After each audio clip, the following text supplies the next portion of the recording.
Welcome to 35 Minute Special Report on Climate Change, featuring Kira Chikoris, Sam Dion, Luke Anderson, and Laura Pfeffer. On tonight's episode, we will be covering climate change's effects on healthcare, society, laws and policies, and the past century. Enjoy the show. Climate change occurs naturally, but there is argument over if human society has an impact on the climate. Because humans aren't the only ones affected by the change, people are starting to get worried. While many countries around the world are experiencing natural disasters, developing nations are being hit the hardest. In the past 10 years, Earth's temperature has gone up 1.5 degrees. In the last 100 years, it's gone up 12 degrees. This major increase will cause potential dangerous shifts in climate and weather. Already, places have seen changes in rainfall, causing droughts and floods. New Jersey is one of these places being affected. Predictions for the future are not looking good. More frequent heat waves are predicted to occur. This will threaten farms and fisheries. Crops will start dying and fish will have to migrate. Lastly, the pinelands are more likely to have forest fires.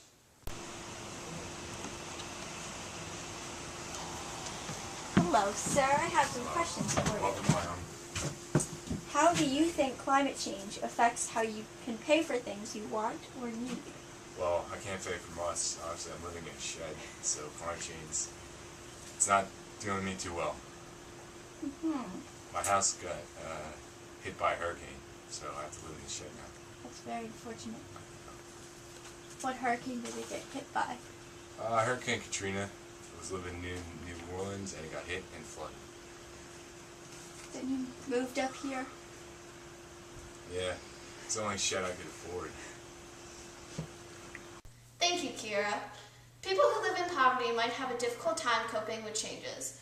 They have limited financial resources to cope with heat, relocate, evacuate, or respond to the increases in the cost of food. City residents and urban infrastructure have distinct sensitivities to climate change impacts.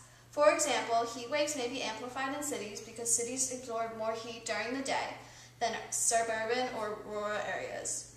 Higher temperatures and more extreme events will likely affect the cost of energy, air, and water quality, and human comfort and health in cities. Differences in how regions are affected by varying degrees of warming, precipitation, and changes of planet, animal, and plant species are very likely to get more extreme as climate change continues.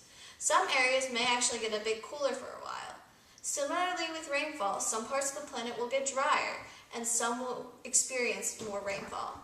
Flooding and storm surges will threaten freshwater sources, as well as coastal homes and buildings. Warmer ocean water also contains less oxygen.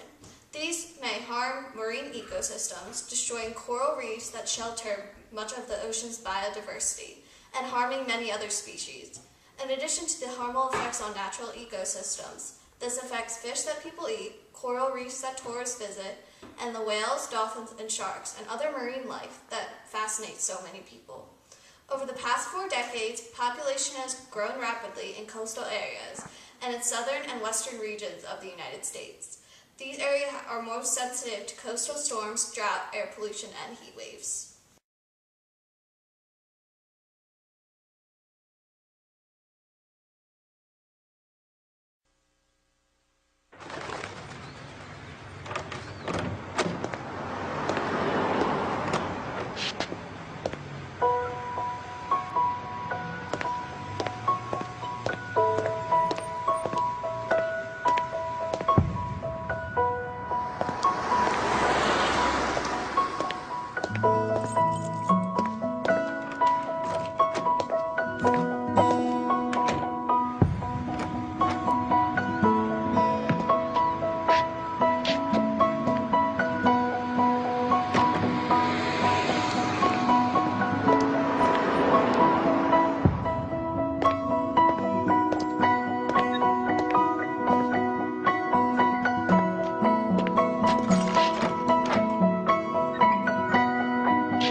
Many laws and policies are put into effect to help improve our environment. Some are the Climate Change Action Plan of 2001, which calls for a reduction in greenhouse gas emissions. There are 9 action plans, all designed to aid the participating states in meeting committed goals. They are the establishment of a regional standardized GHG emissions inventory, the establishment of a plan for reducing GHG emissions and conserving energy, the promotion of public awareness, state and provincial governments to lead by example, the reduction of greenhouse gases from the electricity sector, the reduction of the total energy demand through conservation, the reduction and/or adaptation of negative social, economic, and environmental impacts of climate change, a decrease in the transportation sector's growth in GHG emissions, the creation of a regional emissions registry, and the exploration of a trading mechanism. The Clean Air Act is a comprehensive federal law that regulates air emissions from stationary and mobile sources. Among other things, this law authorizes the Environmental Protection Agency to establish national ambient air quality standards, to protect public health and public welfare, and to regulate emissions of hazardous air pollutants. One of the goals of the Act was to set and achieve national ambient air quality standards in every state by 1975 in order to address the public health and welfare risks posed by certain widespread air pollutants. The setting of these pollutant standards was coupled with directing the states to develop state implementation plans applicable to appropriate industrial sources in the state in order to achieve these standards. The Pollution Prevention Act focused industry, government, and public attention on reducing the amount of pollution through cost-effective changes in production, operation, and raw materials use. Opportunities for source reduction are often not realized because of existing regulations and the industrial resources required for compliance focus on treatment and disposal. Source reduction is fundamentally different and more desirable than waste management or pollution control. Source reduction refers to practices that reduce hazardous substances from being released into the environment prior to recycling, treatment, or disposal. The term includes equipment or technology modifications, process or procedure modifications, reformulation or redesign of products, substitutions of raw materials, and improvements in housekeeping, maintenance, training, or inventory control. Pollution prevention includes practices that increase efficiency in the use of energy, water, or other natural resources, and protect our resource base through conservation. The Clean Water Act establishes the basic structure for regulating discharges of pollutants into the waters of the United States and regulating quality standards for surface waters. The basis of the CWA was enacted in 1948 and was called the Federal Water Pollution Control Act, but the Act was significantly reorganized and expanded in 1972. Clean Water Act became the Act's common name with amendments in 1972. Under the CWA, EPA has implemented pollution control programs such as setting wastewater standards for industry. We have also set water quality standards for all contaminants in surface waters. The CWA made it unlawful to discharge any pollutant from a point source into navigable waters unless a permit was obtained. EPA's National Pollutant Discharge Elimination System permit program controls discharges. Point sources are discrete conveyances such as pipes or man-made ditches. Individual homes that are connected to a municipal system, use a septic system, or do not have a surface discharge do not need an NPDES permit. However, industrial, municipal, and other facilities must obtain permits if their discharges go directly to surface waters. Along with humans, the ecosystem is being affected from this change in global temperature. In order to thrive, plants and animals need specific conditions such as rain patterns and temperature. This change over the last century has harmed both plants and animals. Harming them will mess up the food chain, resulting in deaths. Many humans live off the animals around them, and if anything happens to those animals, humans will also be in danger. These changes are causing a migration of animals such as fish to cooler climates. Habitats have been slowly disappearing, and evidence leads to climate change. Scientists predict that about 1/4 of the population, both plants and animals, could be extinct in the next 100 years. One of the most famous habitats is the coral reef. It is home to many types of fish and plant life. Coral reefs are becoming bleached or damaged due to warm water. In 25 years, coral could become rare in tropical climates from the rise in acidity level in the water. Rise in acidity comes from carbon dioxide in the atmosphere. Without the coral reefs, there won't be enough room for all the living sea creatures today. Also, it would disrupt the food chain and can lead to other deaths. Another habitat common across the world are forests. They provide homes for plants and animals, protect water quality, and provide lumber for humans.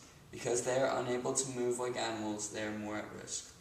In addition, the North America 2050 is a partnership for progress that facilitates state and provincial efforts to design, promote, and implement cost-effective policies that reduce greenhouse gas emissions and create economic opportunities. The objectives are coordinate efforts to design, promote, and implement effective and cost-effective policies, advocate for the most appropriate roles for federal, state, and provincial governments, achieve meaningful emissions reductions, and demonstrate the economic and job creation benefits of policies. Hello? How has the environment affected your personal life? Well, if it's really hot, it's so difficult to take the poor puppies on a walk. And if it's too cold, it's rough too. Like, he doesn't like the cold. Right, my little boy? No, he doesn't like the cold, so it has to be just the right temperature. And that's how the environment affects me. Have a nice day, ladies. Thank you! In this next segment, we ask people around Seneca about extreme climate change and how they're dealing with it and what they think about global warming. Welcome to 35 Minutes. We're here with Tyler Davis, who is an expert on climate change. It's true. So Tyler, how did Hurricane Sandy affect you? Well, it affected me because my house was fine, and my aunt's house, however, a lot of trees fell down, and some roof shingles and stuff. Yeah, affected us pretty deeply, very deeply. Did anybody get hurt from it? No one in my family got hurt. No one. Did you have any other experience with extreme climate change? No, not really. Like tornadoes or hurricanes? Oh, actually, I did. Yeah, I was in North Carolina one time, and I was chilling there, and right when we were leaving, a hurricane hit, and I lived. So yeah, I lived. Hi, I'm here with Evan to talk about climate change. How did Hurricane Sandy affect you and your family? Actually, my cousins who lived on LBI had to come stay at my house, so they're really annoying, and that was a bad time. What do you think of it being 90 in May and it was only 40 just last month? I mean, I like hot weather, but that's a really big leap, and it's kind of crazy. I like the gradual heating. What is the first thing that comes to your mind when you hear global warming? Brown polar bears. Are you going north this summer for vacation? Most likely not. Are you concerned about the future of Earth? I'm hoping I'm dead before anything like drastic happens, but my kids should have a nice earth to grow up on. Do you help here? I recycle. It's a good step. What did you learn this year from Katie about global warming? Nothing. Okay, thank you for your Alright, time. thank you guys. I'm here with Dylan. I'm going to ask him some questions about climate change. How did Hurricane Sandy affect you and your family? Well, I knocked down a few trees in my house, and that's about it. What do you think of it being 90 in May and it was only 40 just last month? Well, I hate it. It's pretty bad. Global warming's starting to catch up now. About to go outside today, and it's like 200 degrees. What is the first thing that comes to your mind when you hear global warming? Like the gases that like tear up the atmosphere and stuff. Are you going north this summer for vacation? Yes. Are you concerned about the future of Earth? Hopefully nothing happens while I'm here. I mean, anything can happen afterwards. I'm fine with Do you help here? it. No. What could you do to help the Earth? Pick up litter. What what did you learn this year from KB about global warming? Is it alright if I say nothing? Okay, thank you for the time. Thank you. Coming up next on 35 Minutes, we will discuss climate change's effects on healthcare.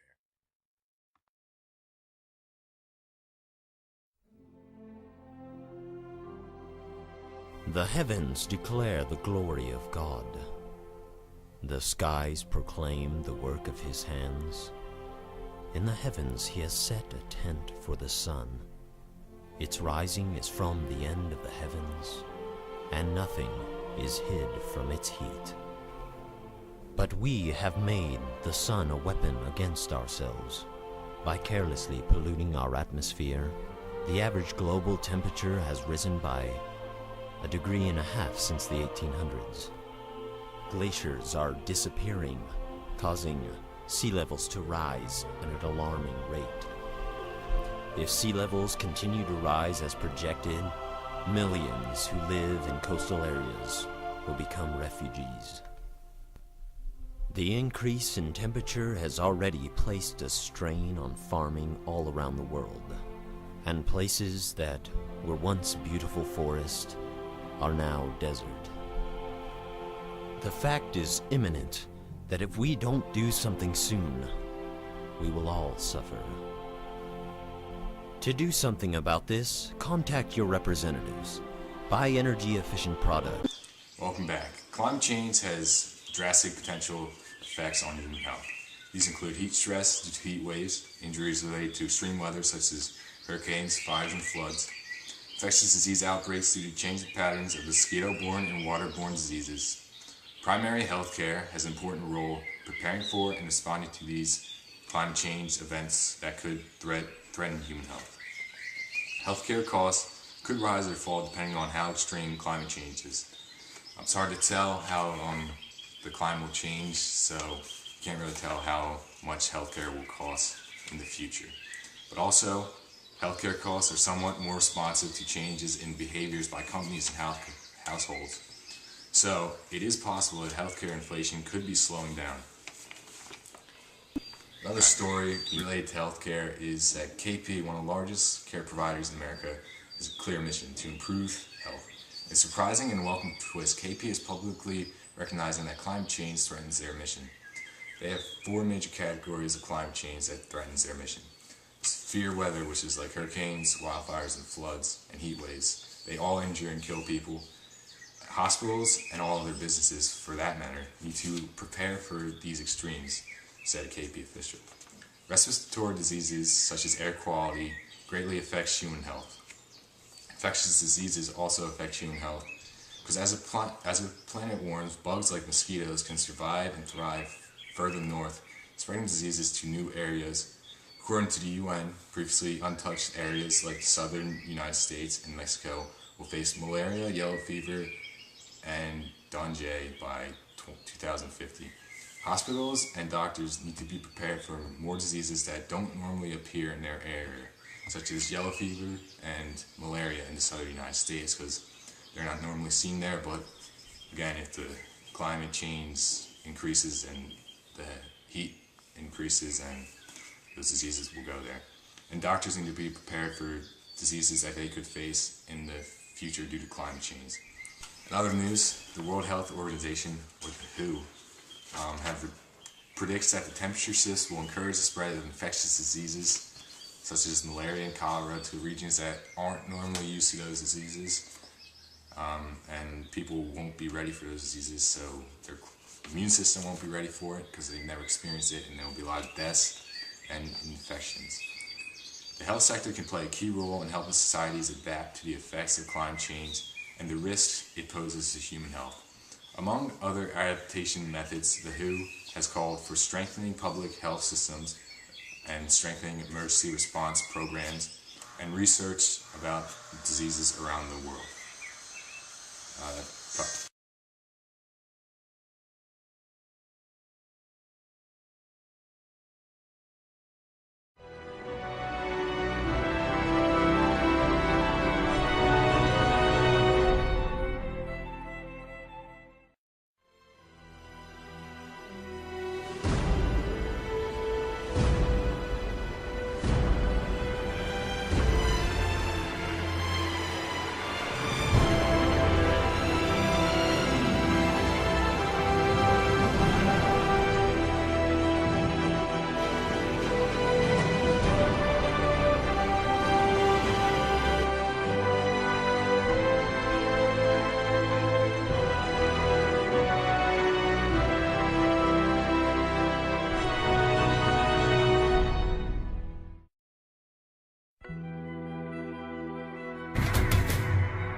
climate change negatively affects human health, it can bring about more cases of asthma, just like regular old climate change, more allergies and diseases and medical emergencies from heat stress, and more diseases spread by water and vector-borne. Hurricane Katrina and Hurricane Sandy are examples of extreme climate change. When Hurricane Katrina hit New Orleans, hospitals were completely flooded along with everyone else. Because they had all their electrical equipment as well as their backup generators in the basement, they lost all the power. And because none of the windows in the hospital were operable, hospital staff had to break all the windows in the hospital's upper floors to get airflow. 5 years later, Hurricane Sandy hit much of the East Coast, and both Bellevue Hospital and New York Long Gone Medical Center had to be evacuated because all of their electrical systems were in the basement, just like Hurricane Katrina's electrical systems. At NYU Langone, millions of dollars of medical research specimens were destroyed because of the lack of consistent refrigeration. It took Bellevue more than 10 weeks to clean up the mess and reopen its doors. Hospitals need to be prepared for the worst of extreme weathers. They need to put their electrical stuff where it's not going to be flooded by water and where it's not. Basically, healthcare sector's understanding and ability to respond to climate change needs to improve because it's not very good right now. An example of the improving healthcare sector is the Spalding Rehabilitation Hospital in Boston. Hospital, which is scheduled to open in 2013, employs on-site power generation, operable windows to provide natural ventilation, and has put all the mechanical and electrical equipment on the roof of the facility so the equipment won't get flooded by water. These innovations are part of the overall business strategy of Partners of Healthcare, which has added climate change to its top business risk categories. So this hospital has prepared for the worst, like all. Another central role of the healthcare sector is in education of climate change policies. Healthcare professionals, especially doctors and nurses, enjoy an unprecedented role as positive messengers for health in society. As we begin to calculate the enormous healthcare and social costs of climate change, healthcare professionals are in a position to educate their patients about the public health impacts of climate change, help prepare them for impacts, and also become potent spokespersons for policies at all levels of government that would rein in climate change.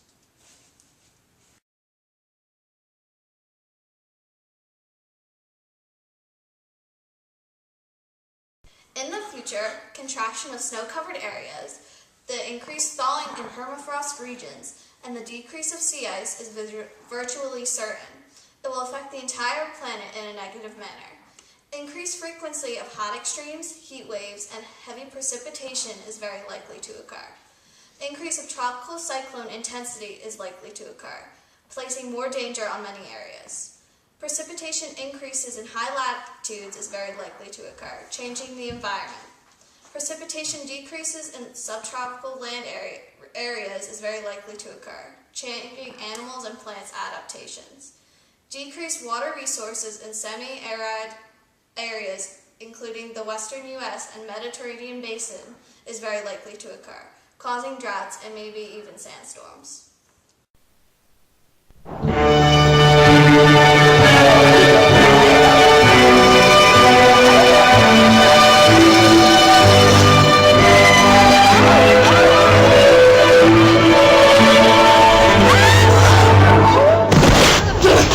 People don't always use common sense. Fortunately, there's a healthcare company that does.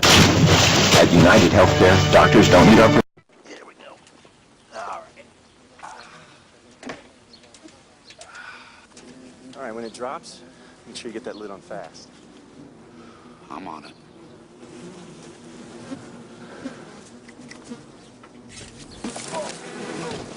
People don't always use common sense. Fortunately, there's a healthcare company that does. At United Healthcare, we offer tools to fight rising costs, a 24-hour nurse line, and preventive healthcare solutions. United Healthcare. It just makes sense. Stopping climate change is a simple and easy task. The three main causes of climate change are electricity, automobiles, and carbon emissions. So reducing the uses of these will help to stop climate change. Some things you can do at your house to help stop climate change is to switch from incandescent light bulbs to fluorescent light bulbs. Fluorescent light bulbs are overall more energy efficient than incandescent. They convert more electricity to light than incandescent light bulbs, so therefore they use less electricity, which is better for the environment. Also, they last 20 times longer than incandescent light bulbs. So along with saving the environment and preventing climate change, you will also be saving a lot of money when you switch to fluorescent light bulbs. Another thing you can do is to unplug electronics when they are not being used. A small amount of energy is being used even when the device is off. And we all have a lot of electronic devices that we can just unplug, and it will make a big difference. Lastly, you can turn off TVs and lights when you leave the room. We've been told to do this since we were little kids, and it's simple. You just turn it off and you're helping to save the environment and prevent climate change. In addition, some other things you can do to help prevent climate change is to walk or bike to places that are within short distance instead of driving a car there. It gets you in shape and it burns less fossil fuels, which is better for the environment, and it helps prevent climate change. Another thing you can do is to carpool with friends to places instead of driving multiple cars there. If you carpool in just one car, you'll be saving gas and not burning as much gas, which is better for the environment and helps stop climate change. Another thing you do is to go outside for an hour instead of watching TV for an hour. It gets you in shape and it uses less electricity and helps prevent climate change. In order to make major steps in stopping climate change, we as humans are going to need to find a new renewable resource that can help power the whole world. Right now, most of the world runs on fossil fuels, which when burned, release carbon into the atmosphere and it negatively affects the whole world. And also, there's not much fossil fuels left. It takes thousands, sometimes even millions of years for fossil fuels to form, and the supply of them is running low. So we're going to need to find a new source of energy to help power the whole world. Some new sources that we could use could be solar or wind energy or even nuclear energy. Solar and wind are natural and they come from the sun and the wind. They're pretty self-explanatory and they don't have many negative effects on the environment. Nuclear energy can be very useful, but is also very dangerous. And also in the future, we need to make more energy efficient machines and technology that can run on stuff like solar or wind energy. In October 2012, Hurricane Sandy hit the East Coast of the United States. It killed 138 people. It was very destructive. It destroyed towns and communities and it affected a lot of us here at Seneca High School. And some experts are saying that climate change may even be making hurricanes stronger. Here's why. Climate change is warming the oceans and it's warming the planet and the air. And when the air is warm, there's just more moisture in the air, which means there's more precipitation and more chance for a hurricane to form. In order for a hurricane to form, there needs to be warm water and moisture in the air. And climate change is providing those two needs for hurricanes. So we can expect to see a lot of hurricanes in the future due to climate change. And also, experts are saying that in the future, hurricanes could be even stronger and more intense than they ever have been due to climate change. And if climate change continues, the hurricanes will just continue to get stronger because climate change is warming the oceans and planets. So we need to either stop climate change or just be prepared for these destructive hurricanes. A few weeks ago, Oklahoma City in the Midwest was hit by very destructive and dangerous tornadoes. It destroyed towns and communities, and it's pretty bad out there. And since we're on the topic of extreme weather and we already covered hurricanes and how climate change is affecting them, we figured we'd find out if tornadoes are being affected by climate change. First off, tornadoes form when warm and humid air masses meet up with cold masses, and in our case, cold masses from Canada meet up with warm and humid masses from the Gulf, and tornadoes form. Well, since climate change is making the Earth warmer and wetter, the air masses from the Gulf of Mexico are getting more hot and more humid. So when they meet up with the air masses from the north, there's potential for more tornadoes and more destructive tornadoes and dangerous tornadoes. So it appears that climate change affects tornadoes as well as hurricanes. Along with affecting extreme weather, climate change also affects regular everyday weather. It obviously makes it hotter every day, but it also does a lot of other stuff. CO2 from cars, industries, and power plants heat the Earth's surface, and more heat equals more energy. And adding so much energy to the atmosphere creates potential for extremes like droughts, landslides, and extreme precipitation. Thank you for tuning in. Next time on 35 Minutes, Davis, all-star or fraud? And what is more likely to happen? Davis getting into the 30-point club or him passing the ball? No one knows.